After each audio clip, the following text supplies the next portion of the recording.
नमस्कार, दैनिक सवेरा टीवी देख रहे हैं आप और मैं हूं आपके साथ कुलवीर दीवान। इस बुलेटिन में आप मेरे साथ हरियाणा की आज की अहम खबरों पर नजर डालेंगे और सबसे पहले बात राहुल गांधी की भारत जोड़ो यात्रा की। राहुल गांधी की भारत जोड़ो यात्रा का हरियाणा में आज तीसरा और अंतिम दिन था और यह यात्रा सुबह नू से रवाना हुई। उसके बाद गुरुग्राम और फरीदाबाद पहुंची। इस दौरान भी राहुल गांधी ने भारतीय जनता पार्टी की सरकार को कई मुद्दों पर घेरा, खास तौर पर सड़कों की बदहाली, बेरोजगारी और गैस के बढ़ते दामों को लेकर भारतीय जनता पार्टी की सरकार पर राहुल गांधी ने खूब प्रहार किए।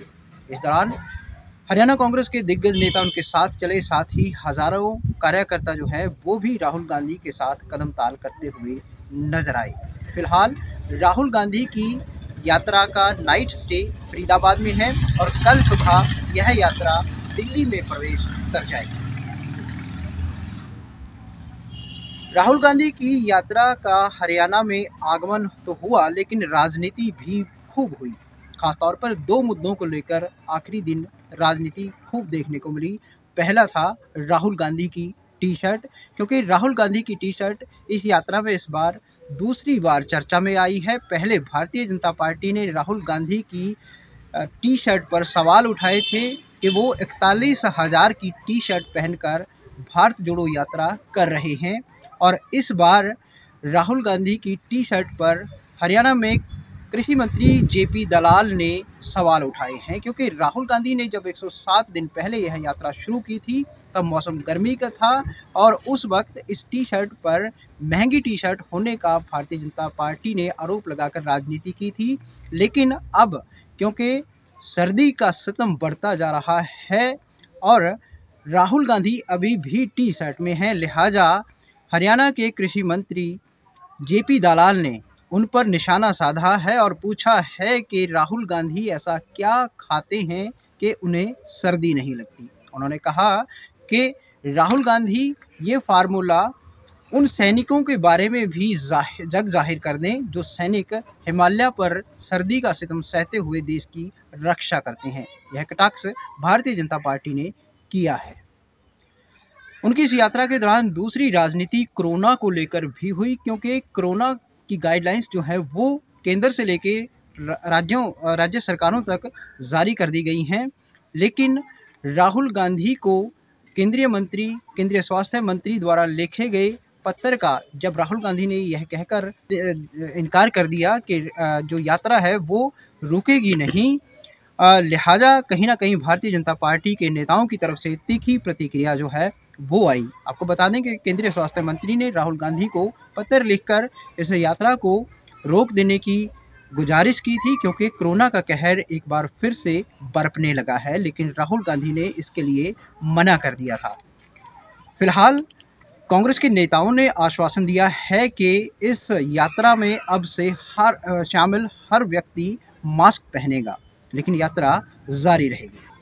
वहीं व्यापारियों ने पंचकुला में MCME के ऑफिस के बाहर बुद्धि शुद्धि हवन जो है वो किया।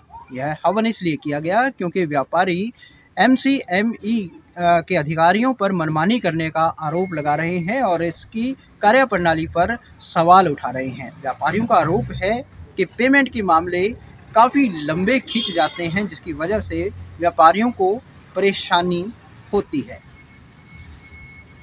मानेसर में हरियाणा पुलिस ने अवैध शराब के गोदाम पर छापा मारा और यहां से काफ़ी मात्रा में अवैध शराब बरामद की और साथ ही कई ब्रांड्स के नकली स्टिकर जो हैं वो यहां से बरामद हुए हैं। इस छापेमारी में पुलिस ने 3 लोगों को गिरफ्तार किया है। एक दर्दनाक हादसा हिसार के गांव कापड़ों में हुआ। यहां पर सीवरेज की खोदाई के दौरान मिट्टी में दबने से 3 मजदूरों की मौत हो गई। तीनों मजदूर बिहार के खड़गिया के रहने वाले थे। वहीं गुला चिका आज बाजार बंद रहा। वजह थी गुला चिका की बदहाल सड़कें, और इन सड़कों की बदहाली को लेकर पिछले करीब सप्ताह भर से सड़क सुरक्षा मंच धरने पर बैठा है, लेकिन आज उन्होंने बाजार बंद करके अपना रोष व्यक्त किया। आपको बता दें कि गुला चिका में बदहाल सड़कों की मरम्मत की मांग पिछले काफ़ी दिनों से उठ रही है, लेकिन सुधार न होने की वजह से अब लोगों ने बाजार बंद करने का एक रास्ता अपनाया। फिलहाल यह फार्मूला सरकार को कितना प्रभावी कर पाएगा, यह भी देखना होगा।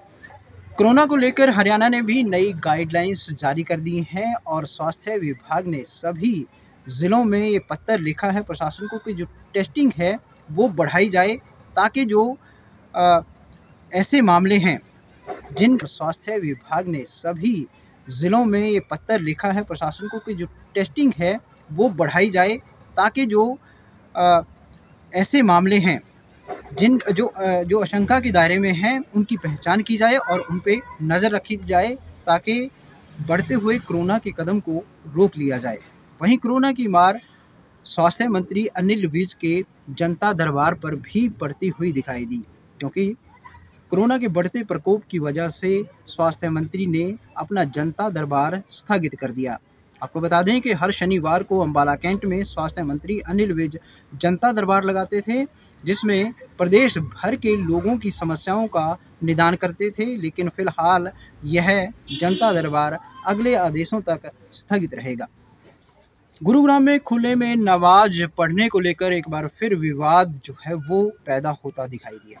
यहाँ सेक्टर 69 में जुमे की नमाज के दौरान कुछ हिंदू संगठनों ने आकर इस बात का विरोध किया कि खुले में नमाज पढ़ी जा रही है, और यहाँ पर एक टकराव जो है वो हिंदू और मुस्लिम समुदाय में होता हुआ दिखाई दिया। हालांकि पुलिस ने और प्रशासन ने आकर मौके पर स्थिति को संभाल जरूर लिया। अनिल विज की गाड़ी के ब्रेक फेल होने के मामले की जांच शुरू हो गई है।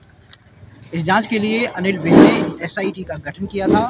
एसआईटी ने अपनी जांच शुरू कर दी। सबसे पहले गाड़ी के ड्राइवर और गाड़ी जिस कंपनी ने बनाई है उस कंपनी के अधिकारियों से पूछताछ की गई है। आपको बता दें कि गुरुग्राम में पिछले दिनों अनिल विज की गाड़ी के ब्रेक फेल हुए थे और एक बड़ा हादसा होते होते टल गया था।